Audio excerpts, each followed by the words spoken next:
You're listening to Win-Win, an entrepreneurial community with your host, Ben Wolf.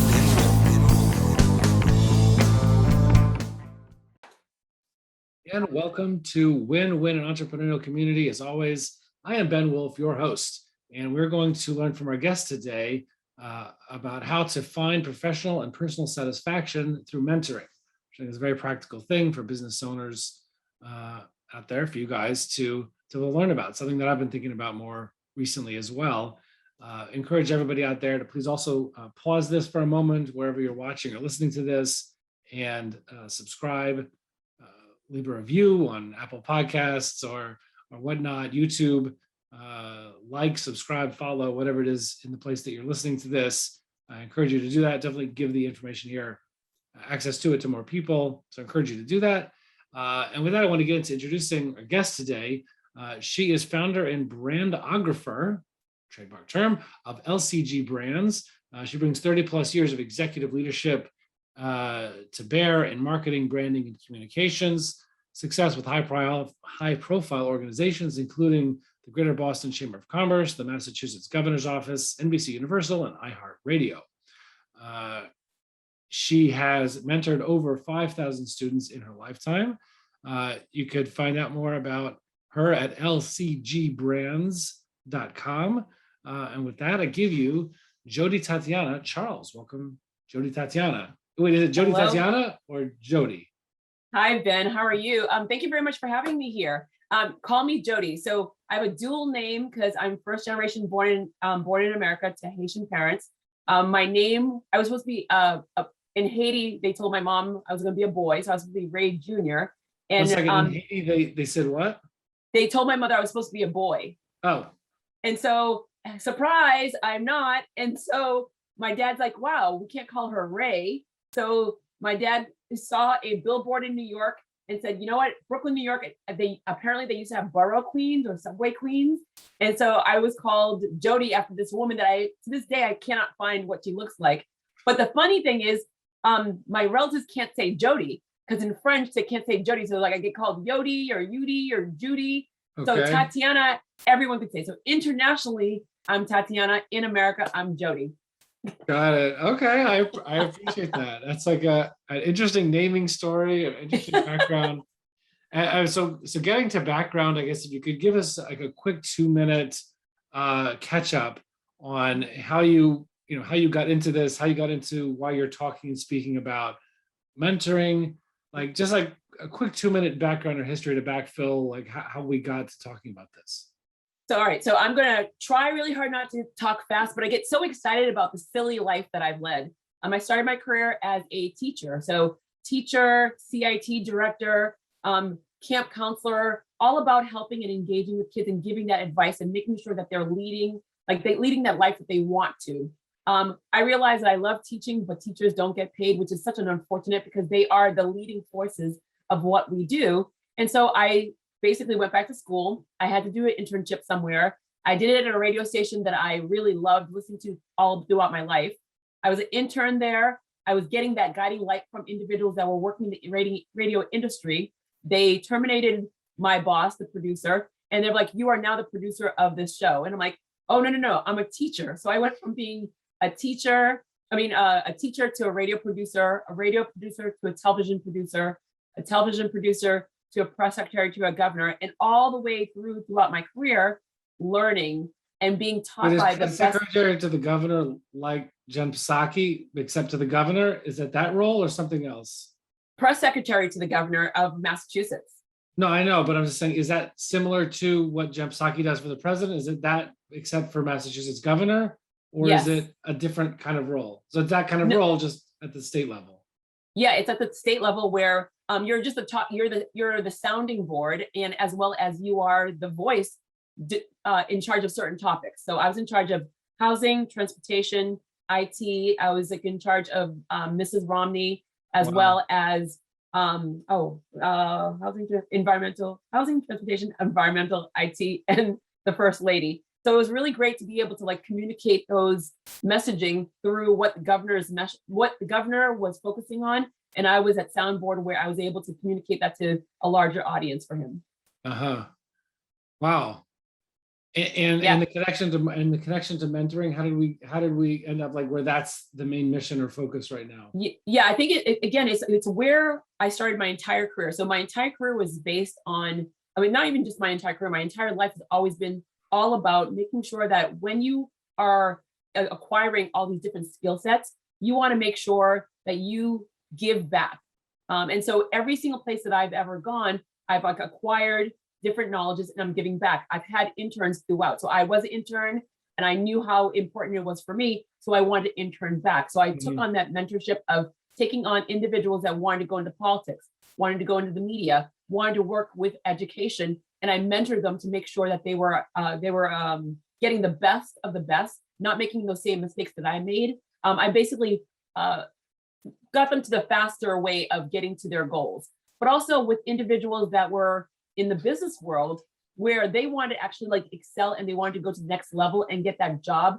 How do I find that mentor that's going to help me out? How am I going to like come up with a strategy of designing a path to getting to the job or that promotion that I wanted to? How do I even exit out of the job that I want to, or even how do I start a company? Right. So all these different skill sets became that way of helping all these individuals.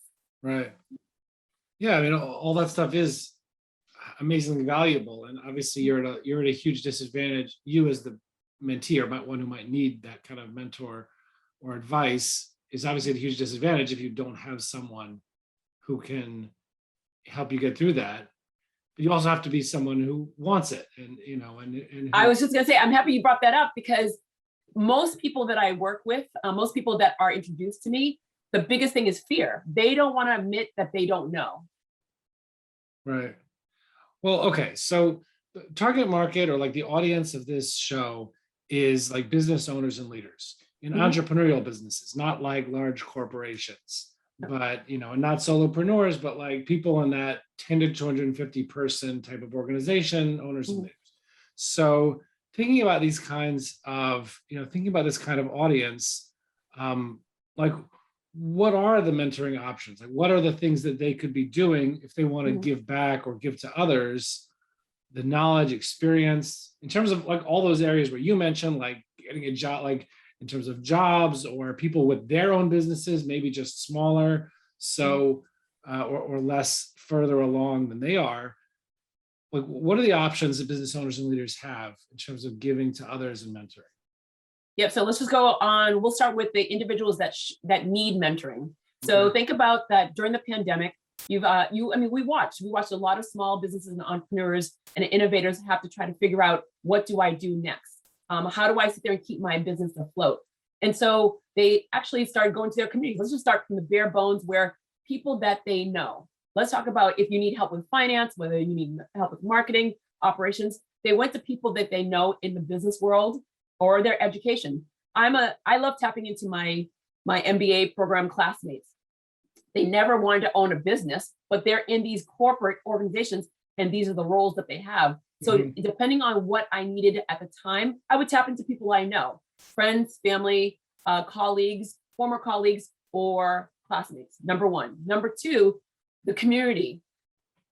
During the pandemic, especially during the pandemic, individuals that were your competitors are no longer your competitors. You're now collaborating with these individuals. And so look around to see what businesses that you could partner with, or what businesses that you can actually say, like, you know what, I saw that you had this problem 2 weeks ago. Can I sit there and like tap into you? What happened and what did you go through? Because I like to actually, I'm having that problem right now. So start using the individuals around you in the business world, in your neighbors, for that knowledge that they have. Step 3 is Chamber of Commerce's. You can go to Chamber of Commerce's, you can go to accelerators and entrepreneurial ecosystems. Those are other places where there's a lot of consultants that we volunteer our time. There are 2 or 3 different places that are in Massachusetts, and then there are 5 different places globally that I mentor. Get on Zoom. I just need 15, 20 minutes of your time, or maybe it's an hour of your time. So like you're tapping into the knowledge base of individuals that already mentor, that they're known for mentoring, and then you're asking for an hour of their time. There's so many different organizations that have that. SCORE, Chamber of Commerce's, accelerators, your university and colleges that you went to, they have all the alumni that come back and help out.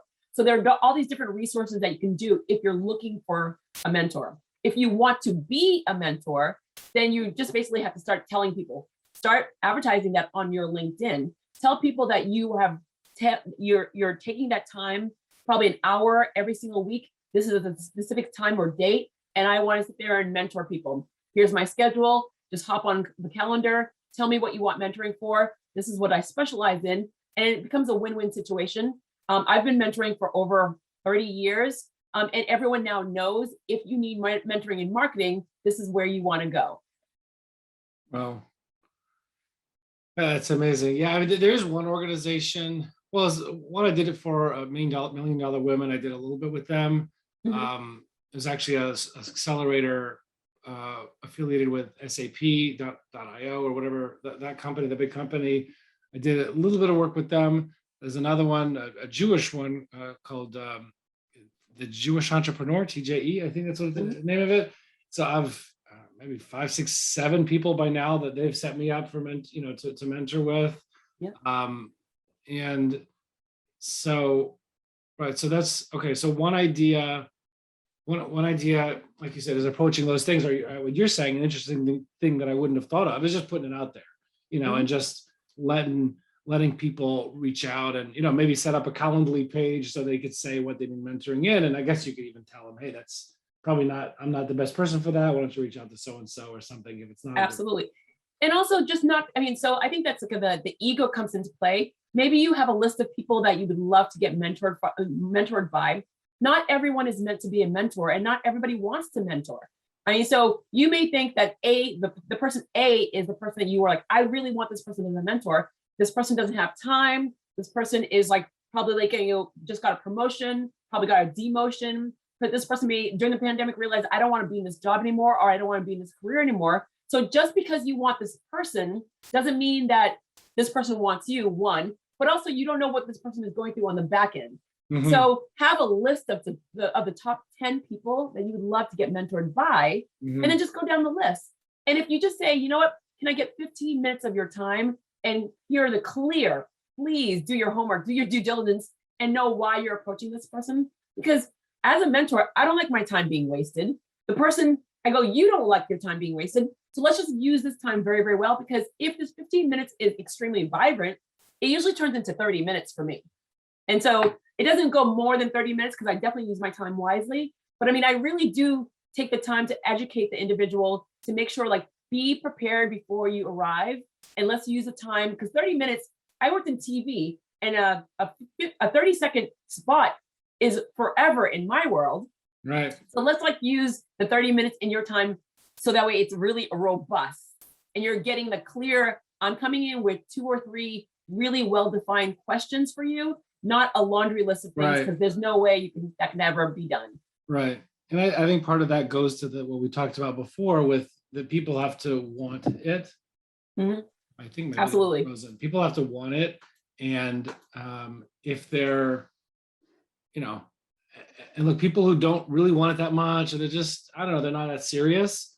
They're not going to put in that homework, whatever. Actually I did a mentoring thing with one guy recently, and we set up another appointment 3 months later, as an accountability on what we agreed he was going to work on those 3 months, and he skipped, and that's always a bummer. He didn't show up. It was in the calendar, but he didn't show up, and he like responded 1 or 2 days later, emailed like saying why he missed, not even apologizing. And okay, fine, that person's not interested. But one question I have also for you is, there's one issue one question that I have is that sometimes there's kinds of things that people need. Like, let's say people need resume, help with, do their resume better, or, there's things that or how to do good in a job interview. Like, there's things that I can help with, but is that really if I'm going to spend a limited time that I am available on mentoring and trying to add value for other people, not for money, but, just to help, then, is that really my highest and best use in that time? I could help people with a company who can't necessarily afford to pay somebody to do this, but like how to do certain things better and achieve their goals and dreams. I could also help somebody in that half hour, an hour, improve their resume. Like, I don't know if that's the highest and best use of my time as a mentor. So I don't know, how do you navigate that when you're looking for opportunities or trying to be strategic about, who can I add the most value for and how? So I want to go back a little bit because of the gentleman that didn't call you back or just like skip out. Accountability, setting up accountability for all your mentees from the start. And literally say, how do you approach that? Yeah, so I set up very, very strict rules where if you're late, because like I'm of the school of if you're 15 minutes, if you're 15 minutes early, you're on time. If you're on time, you're late. And if you're late, don't show up. Right? Yeah, right. Don't show up. I'm very much of that because again, I'm stopping my work, my paying work for you. So take it seriously. That's number one. Number two, if they don't show up, I'm no longer available to you ever. Because there are a lot of people that really need you and they would do anything to meet you. And there's this person that just took up their time. So it's really not fair. So I tell people, if you don't show up, I'm not available to you forever. And it sounds harsh, but it is the world that we live in. So when do you say this? Like right at the beginning of each right from the beginning. The first 15 minutes of a conversation, even before that, like the emails where when the meeting starts, I said out everything early. Just so you know, even when you're scheduling it, you put the guidelines in, and then you mention it. That's very, very interesting. So you put that in. Say it and then say it again, and then say it again. Right. So make sure, even put it in the emails, even before you have a conversation and you develop a rapport. Because I guess maybe I have a fear, or some people might have a fear also of like being too or egotistical or something. And so you know what the thing is, like the right people that are looking for you. I mean, again, I always tell people I'm not for everyone. I'm definitely not for everyone, but I have a reputation of success. I've been doing this for a very long time, and a very less than the 1% of individuals that get angry at you. They're not angry at you or frustrated with you. They're frustrated at their situation. They're taking it out on you. And so at the end of the day, you have a family, you have a career, you have a team. You have to sit there and be mindful to all of those. You have to be mindful to yourself as well. So you can't stress yourself out and then think about the person that's like getting so angry at you. It's not you. It's not about us. There's like a bigger picture and we're not the right person. So I always there's comments on my LinkedIn. She's tough. And people are like, oh my God, I can't believe you put that in there. Well, you know what? If you read it, you already know what you're walking into. We talked about the photo that was like my LinkedIn photo. I always say, I want you to know what you're walking into well before. I don't want you to be surprised. Right. Anybody on the video portion, by the way, I'm having camera issues. But if you're on the audio, then you're hearing things that are completely irrelevant to you. I don't know what we're going to say in the rest of this conversation, but I certainly am getting tremendous value from some of the stuff that you're sharing right now. The ideas about being very upfront, but obviously it takes a little time to draft 2 or 3, simple rules or guidelines, and then make sure to just kind of make that part of your process. If you're mentoring people in terms of email in advance, make sure it's clear, and and then put that in the initial conversation, so everyone's clear like what the ground rules are, so to speak. And so that's probably right. That's very valuable. Well, okay, clarity. Yeah. Well, clarity is huge. And we'll call it transparency is huge. So clarity in regards of this is what you're getting. This is who you're talking to. This is what I'm sorry. Listen, due diligence. Do your due diligence to make sure that I'm the right person I'm the right person. I've done the due diligence with you depending on the relationship. Is this a short-term relationship or is this a long-term relationship? Either way, if it's short-term, no big deal. 30 minutes of our time. If it's a long-term, I should be doing my due diligence as well to make sure that we're the right fit. If you've done your due diligence, you already know that I'm not the resume person. I'm a marketing person. Am I marketing in regards of, are we doing personal branding or are we focusing on your business? Which one are we coming into? And usually they come together for me because I deal with the humans of the marketing aspect. It's not about your business. It's not about your product. It's not about your service. I focus on the humans in your organization. So if you've done your homework, you already know that about me. I'm easy. You can Google me. You can find out who you're dealing with from the start. If you've done your due diligence, you can tell as a mentor, you can tell very clearly, very, very quickly, and that the person has not done their homework on you because they're asking kind of very vague questions. And it's like they just want to hear their voices, but they're not sure. You want to make sure that the individual has done their homework beforehand. The first 2 or 3 questions, you can hear, oh, this person definitely knows who I am, what I do, what I can serve. And then you ask, tell me about your company organization. And then you go into why are we talking? How can I help you? So your first 2 to make sure they've done their homework, learn about who they are very quickly. And what's their pain point? And then why are we talking? What do you need from me? And you should have 1 or 2, they should have only 1 or 2 questions, because in a 30-minute time window, it's impossible. It's impossible. You're here to tease out some different ideas for them to think differently. They usually have the answers in their head, but they've been dancing in their head for such a long time with these thoughts, and they're like, I'm not sure. Should I not? Who should I talk to? You're here to sit there and help them pull out those answers to get to the solution faster.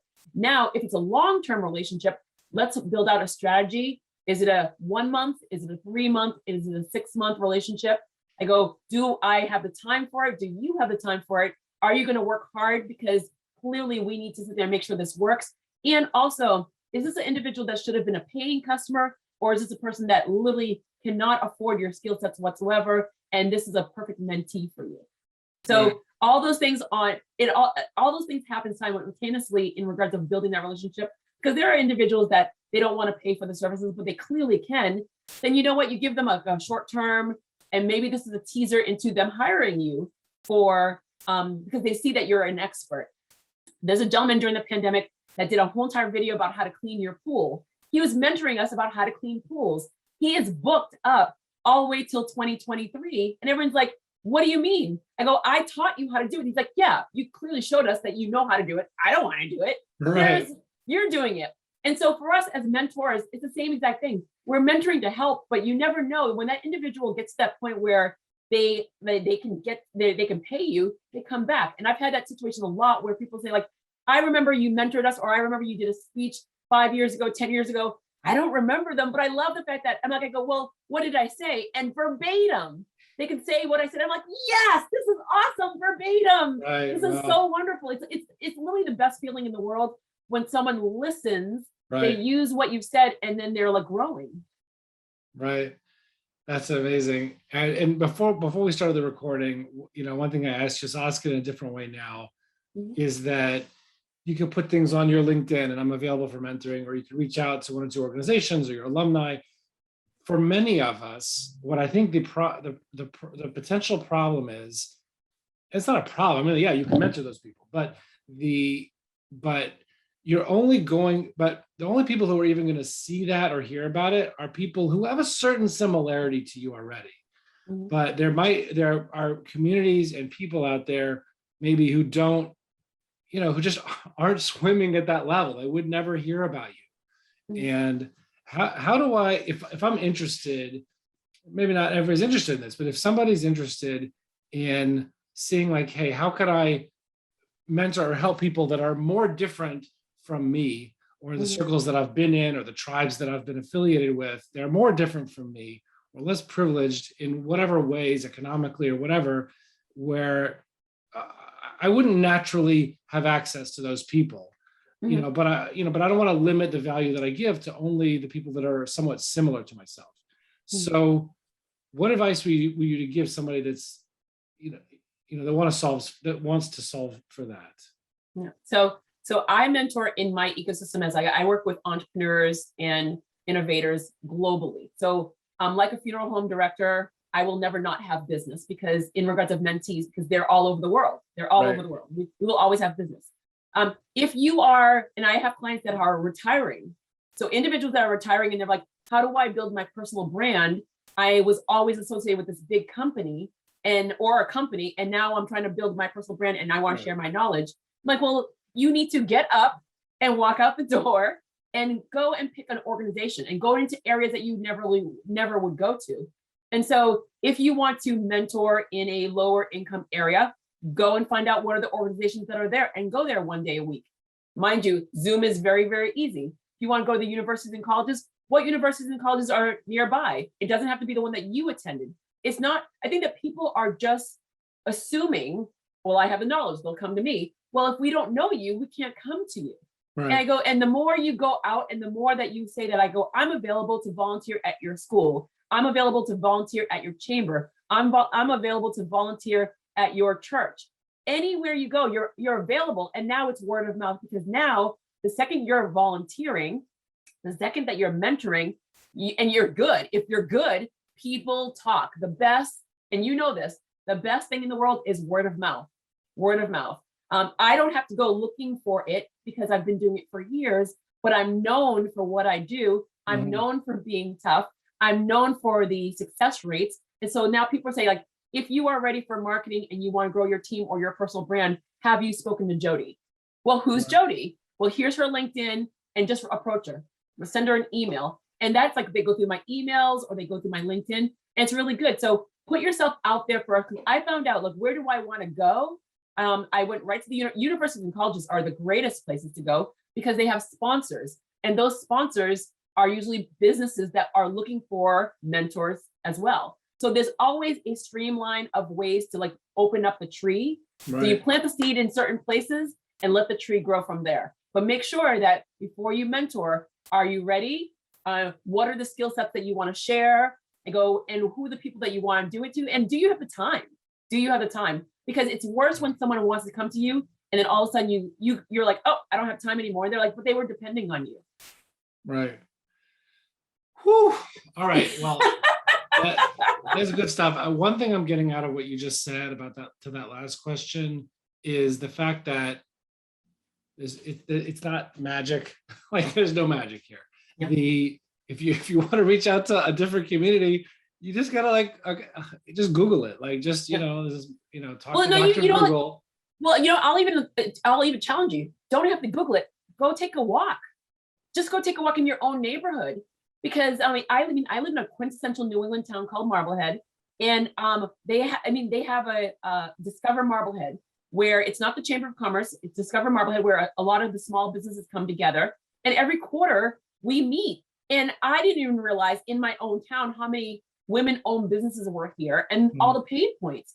And so we just started having a conversation, and they're like, "Oh, I didn't know you did that. I didn't even know you existed in our little town of 20,000 people." Right. And so all of those moments was just taking a walk out the door to see who needs help is a great thing. Hey, I noticed that your storefront has this, like, blah, blah, blah on the wall. I mean, I'm a marketing person. I go, why did you use this? I go, could I suggest something? Sometimes they take it, sometimes they don't. But any small business owner wants the help. Anyone that is, there are people that the second you give advice, they take it and they're like, wow, free advice. Who's going to say no to that? Right. No, that's great. Yeah. I mean, there's call a chamber, call a college. I mean, we have, I'm thinking in my area in Long Island, New York, we have Nassau Community College, which, I mean, look, my daughter went there. My wife is taking college classes there. Yeah. Is, LaGuardia Community College, colleges in New York City nearby. There could be, again, chambers of commerce that, I mean, again, I would have to Google to find out what they are, but, just to reach out to. But even your town Facebook page. So we have a Marblehead Facebook page, and you see all the businesses and you see all the individuals, and people are always seeking advice. People that are not afraid to are always seeking advice. And so now that we're talking about it, and now I've opened up all these different ideas and all these different thoughts, here it is. And guess what? Another great place, a great place that I've gotten interns are recruiting offices, military recruiting offices, because when they get out of the military, they need a bridge to get to that job. Military recruiting offices assist with placement after discharge? Yes. Great mentoring. I would have never even thought of that. I would assume that they only take people coming in. It has nothing to do with people coming out. People are coming out. And so those are individuals that are like, I'm trying to get into the business world and I need mentoring. So they are in the military, and like I have to try to figure out, how do I get back into the civilian world? Right. Yeah, I've had people talk to me about that before, and I don't know what to tell them, because you first need to get a job before you can create a business. I mean, there's a couple steps before I can kind of help you. Well, it depends on what you offer. So whatever you offer, I mean, even like I go, so for me, I'm marketing, so I focus on your personal brand. How do you take all you are a lieutenant, right? Yeah, you're a lieutenant. Now, how do we convert that as like a manager role? Because a lot of military folks go back into the military because they don't know how to navigate the civilian world. And this is why you have people re-enlisting, exactly. But if there are more people that are I there, just saw American Sniper, right? That Chris Kyle had like 4 tours. I mean, he was in the SEALs, but like he had like at least 4 tours. Women that are in the military, a lot of women don't tell people once they are civilians that they were in the military because they feel that that's a mark against them. And again, they were high ranking and they don't know how to navigate. So just for me, I go to different places where, whether you are retiring, whether you're a military, whether you're a student, freshman or a senior, how to navigate getting to your end goal. What's your end goal? So you have a goal and I help you walk through that. So whether you're a manager, a founder, a manager, a founder, a CEO, whether you're the team, how do I actually get promotions? I've had this job for a long time. I keep getting overlooked. What am I doing wrong? I had a friend, a very close friend, a young man that I nannied years ago. His wife now, she works for NASA. And she was being overlooked over and over and over. And I'm like, well, what did they tell you? They're like, well, they told me that I was not able to communicate at all. So people don't want to work with me. And I'm like, well, that's not okay. It's okay that they told you, but now what are we going to do? So she started taking Toastmaster classes so that she can communicate more, because she's like, I'm a scientist. This is what I do. My job is not to communicate, but she kept on getting overlooked. And now she's not overlooked anymore. She took herself outside of her comfort zone. But she would have never known that if, one, the manager didn't tell her, and 2, if I didn't suggest something. We put them together and now she's excelling. Is she comfortable in that role? It's not her, it's not who she is, but she also knows she wants to succeed in what she does. Right. Well, yeah, I mean, look, I've certainly found with myself that I ended up saying, like, look, certain things I don't want to, like business development, networking, like I don't want to do. I just didn't want to. But I want to succeed. I want to do certain things and I can't do it without that. So I just got to figure it out, like you just kind of like, you have to figure out how to do it. And then once you get used to it, like you get a certain enjoyment from it also. But even for me, where I love marketing and branding, it's like, I live it, breathe it, eat it. I took my mom to Disney World a couple of years ago and I was like, she's like, I go, turn it off. I go, I can't. This is the marketing mecca of the world. I'm like, it was just like, I was beside myself. And then, of course, but every day I have to run a business. So the operations, the hiring, the financials, I mean, I can't stand that stuff. It's like, it's just, ugh. But I love mentoring. I love teaching. It's where I started. I love people getting excited about their aha moment of like, oh, wow, I am of value. That's what makes me super happy. But yeah, running a business sometimes it just stinks. It stinks. But guess what? If we can do so much more of what we do, you know what? It balances off some way, somehow it balances. Right. Now this is great. I've gotten a lot of value from this conversation. I think, now after this conversation, I feel almost like when I am ready, like just put more time into this. And I'm, working, as we spoke about before the recording, working on getting my businesses to a place where I could be more freed up to spend time on other things and other passions.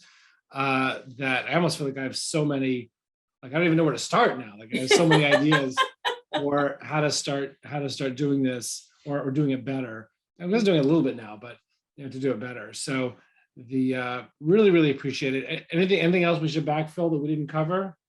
You know what? Believe in yourself as a mentor before you get out there. If you don't know what you have to offer, and if you don't believe in yourself, don't do it, because someone out there really needs you. And because they really need you and they're depending on you, their livelihood is depending on you, especially now. The pandemic has forced and also opened the door to a lot of people wanting to do their own thing.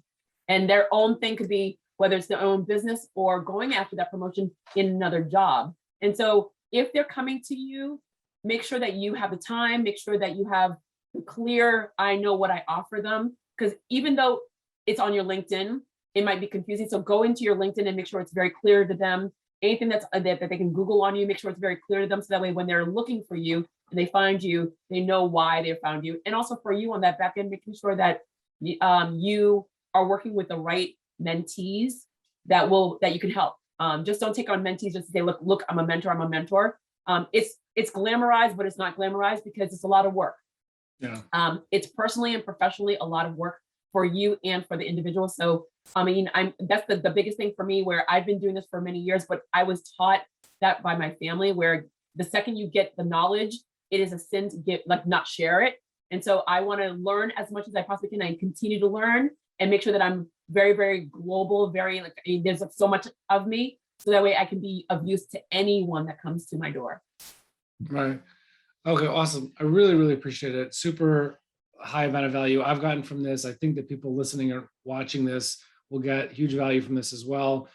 Hopefully enable them to, get involved in mentoring. Again, whether your ideas and guidelines on how to get the kind of mentoring you need, but also, I mean, more of my focus is, how to access giving mentoring, how to access that and how to do it more effectively. It was some great information, advice, and guidelines on that.